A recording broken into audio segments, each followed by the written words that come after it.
Hello my cookies, welcome back to a new video from yours truly where we have news, reviews, and other gaming jewels. In today's video, I'm playing the alpha version of Temtem. If you saw my previous video, which you can see in the iCard above, I went to Temtem a bit and basically shared my thoughts on why I'll be checking it out.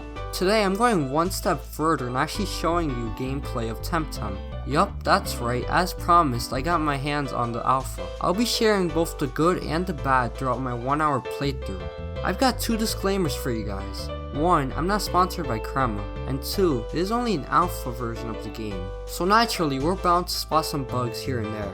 All the bugs and weird features of the game that I criticized should hopefully be fixed by September when the early access period begins, or when the game finally comes out in 2020. So without further ado, let's jump into it. The battling in this game is actually pretty similar to Pokemon or other turn-based games, but has its own distinct traits, such as a stamina bar. The stamina bar is relied upon by each technique that the Temtem use. Once the stamina depletes and you use another move, your Temtem loses some HP. It's definitely something to keep in mind as you play.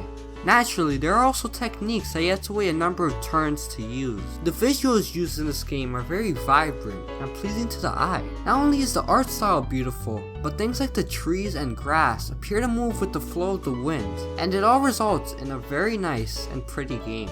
It's tough not to compare this game to Pokemon, so I must say running this game at 1080p at 60 FPS feels like what Pokemon should have already been at years ago.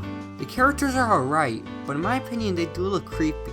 The music is very mellow and soothing. The UI looks alright, it's easy to manage and get through. But I do think Sword and Shield's UI looks a lot less cluttered and cleaner. The option to hide the chat would be great as it takes up 1/6 of the screen. And guys, it can get pretty vulgar at times. The dialogue isn't too great or deep.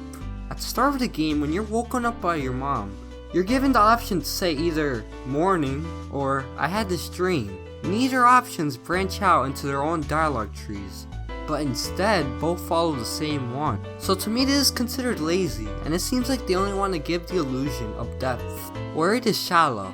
The road to and from Zadar to Brical de Mar is very long, which gives you the sense that the world is very big. It's filled with trainers, grass, and a recharging station halfway through. The voice acting, well, you see, there isn't much of it unless you count lots of hmms and ahs. That can either be a good thing or a bad thing depending on how you look at it. It's more talking than say Pokemon, but to me it's almost obnoxious sitting right on the border of having voices and not having voices. Well, those are my thoughts on this alpha version of the game from my first hour with it.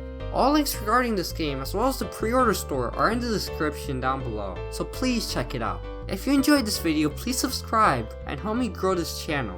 I'd love to improve, so leave some feedback down below. Check out my other videos like the ones on screen right now. I do have a few more videos to make on this game, so if you're a fan of Temtem, stay tuned as you will not regret it. Thanks for watching, I hope you enjoyed this cookie, and I'll see you all in the next video.